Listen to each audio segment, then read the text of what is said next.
Oui, je sais, c'est pas la meilleure organisation de l'histoire, cette opération, mais c'est pas grave. L'objectif, c'est d'y arriver, peu importe la méthode. Bonjour YouTube, je suis Sébastien et bienvenue dans la deuxième partie du projet de l'atelier. L'objectif est simple, j'ai des vis et j'ai surtout des suspentes. Bon, j'aurais dû ouvrir la boîte avant, mais c'est pas grave. C'est des maxi suspentes, elles font 30 cm de long, ce qui va me permettre de les suspendre. L'objectif, c'est un plafond à 2,50 m du sol. Pourquoi 2,50 m? Parce que c'est la taille d'une plaque et que c'est aussi la taille maximum des plaques que je peux ramener dans la remorque et que j'ai pas besoin de plus de 2,50 m. Au final, les armoires, là, enfin les Billy là-bas font 2,40 m de haut. Donc vous voyez, ça va pas changer grand-chose au plafond. Et on va mettre un faux plafond avec de l'isolant chez les planches et j'ai l'isolant ailleurs. Donc première opération, fixer les suspentes. Ce qui est sympa quand on a un plan bien étudié, c'est que je savais que la taille en dessous était trop courte pour être confortablement installée. Mais ce que je n'avais pas prévu, c'est que celle-ci serait trop longue. Elles font 30 et j'ai 28.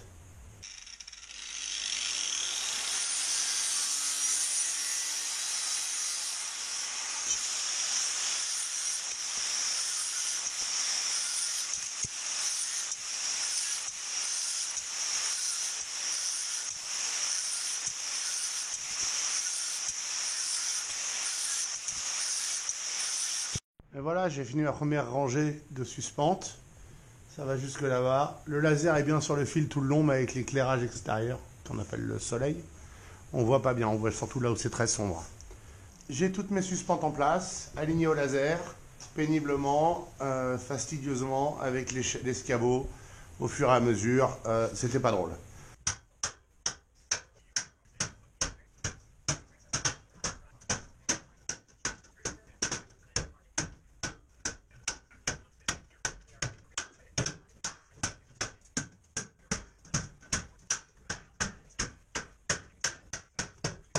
Voilà donc mon isolant, c'est de la laine de roche. C'est un choix de la maison, c'est tout en laine de roche, pas en laine de verre, je n'ai pas de bonne raison pour ça. On voit les quadrillages à travers le plastique. Je vais essayer de les couper avec une scie alors que c'est encore emballé. Comme ça, j'aurai des bandes de 60.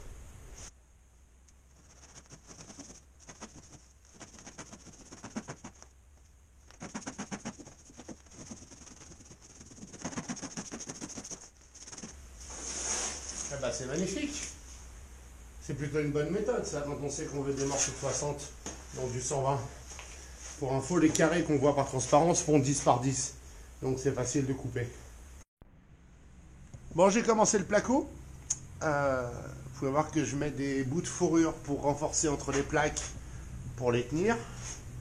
Et je me sers d'autres chutes de fourrure, comme de cales, parce que j'ai pas de lève-plaque, et que ça valait pas la peine, et que franchement, je me serais fait chier pour le manœuvrer là-dedans. Donc je mets un bout de placo avec un bout de fourrure vissé, mais pas complètement, ce qui me permet de le tourner, ce qui me permet de monter la plaque et de la caler en place, et après je peux la visser tranquillement. C'est une méthode comme une autre, chacun fait comme il veut.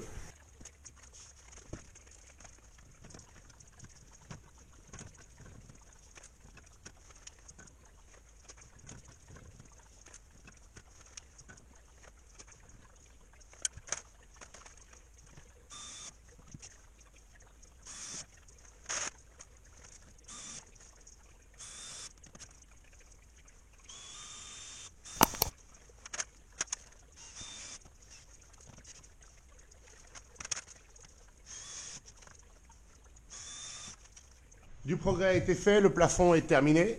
Tous les rails en bas sont mis, tous les rails en haut sont mis. Le problème, c'est que j'ai ça dans le passage pour pouvoir avancer les montants là. Donc, ce que je vais faire, c'est que je vais isoler, j'ai les plaques d'isolant à côté, et plaquer tout ce morceau-là, tout ce côté-là. Et ensuite, je vais pouvoir déplacer ça et l'appuyer là-dessus. Je ne veux pas me le mettre dans le passage en permanence. Et faire la même chose de l'autre côté. Voilà, j'ai mis de l'isolant. Beaucoup d'isolant. Jusqu'au fond et là-bas. J'en ai pas mis là parce qu'il y a la fenêtre, donc je mettrai l'isolant quand j'aurai la bonne fenêtre et j'aurai fait le cadre et je mettrai une plaque entière et je couperai le milieu. Donc maintenant, on va mettre des plaques de placo, à commencer par celle là-bas. Donc à faire, hein, c'est la première. C'est par là que j'ai commencé les rails. Donc tout part de là-bas en termes de mesure. Donc on va partir de là-bas. Comme vous pouvez le voir, ça avance. J'ai mis les cadres des fenêtres. J'ai même mis les plaques autour de celle-là. Vous pouvez les voir derrière. Maintenant, il va falloir que je complète jusqu'au mur parce que j'avais pas le courage de les couper au détail. Je vais faire ça avec du map derrière et du mortier devant pour que ce soit joli vu de l'extérieur. Mais on les voit quasiment pas. L'extérieur, c'est des meurtrières. J'ai encore un peu de passage de fil à mettre au point. Et j'ai les mêmes plaques à couper pour les autres fenêtres. Il y en a 3 en tout. Ça, c'est la deuxième. Vous pouvez voir que j'ai utilisé des chutes pour la caler. Et la troisième est là-bas. Pareil, les chutes ont été utilisées pour la caler. Il n'y a plus qu'à faire les plaques. Et à remblayer. Beaucoup de plaques opposées ici. Il me manque encore des plaques, mais on va s'en sortir. Voilà, mes cadres de fenêtres sont fermés avec le map autour. J'en ai mis beaucoup plus derrière, comme vous pouvez le voir. C'est pas spécialement joli, mais c'était pas spécialement accessible. L'objectif était qu'il n'y ait pas de fuite d'air. Maintenant, je vais mettre autour de l'isolant épais de 10 cm compacté pour fermer sur 10-20 cm autour.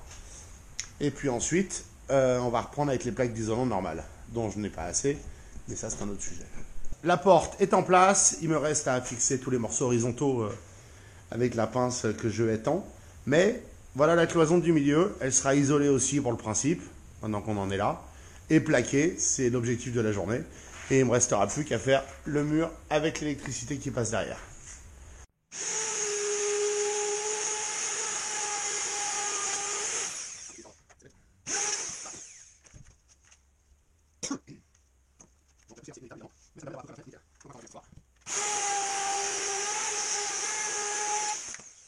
C'est plaqué, c'est enduit, c'est isolé. Il reste juste un peu à faire là et j'enduis pas ici parce que les changements éventuels de système électrique, j'ai la plomberie que je voudrais tirer pour l'emmener dans la grange. J'ai des choses à faire, il y a déjà un trou là-haut.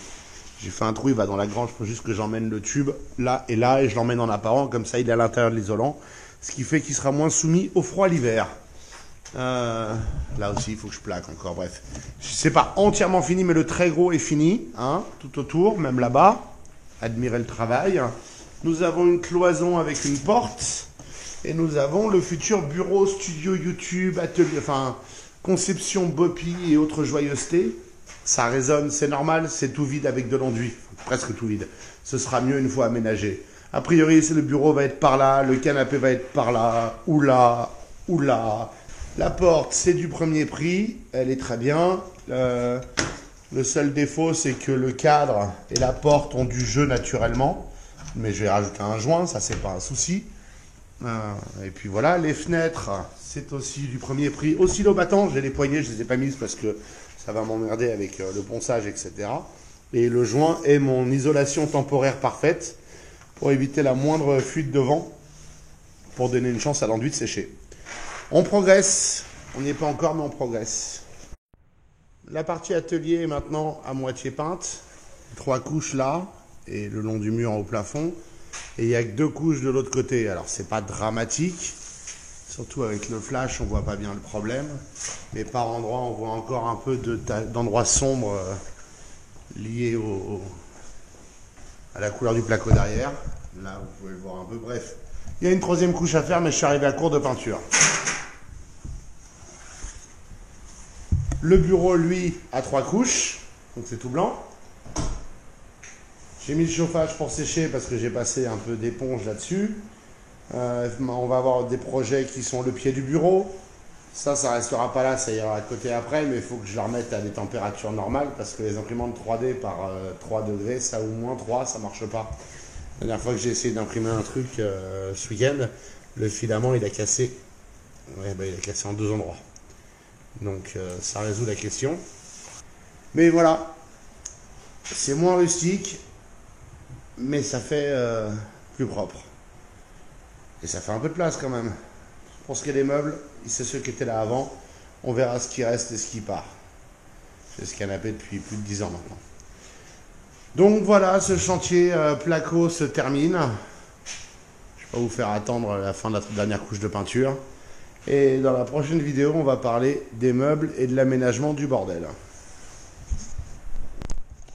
Je vous remercie d'avoir suivi cette vidéo. J'espère qu'elle vous aura intéressé et vous aura été utile. Si c'est le cas, pensez à vous abonner et à la liker. Et puis, c'est les questions, des remarques, les commentaires sont là pour ça.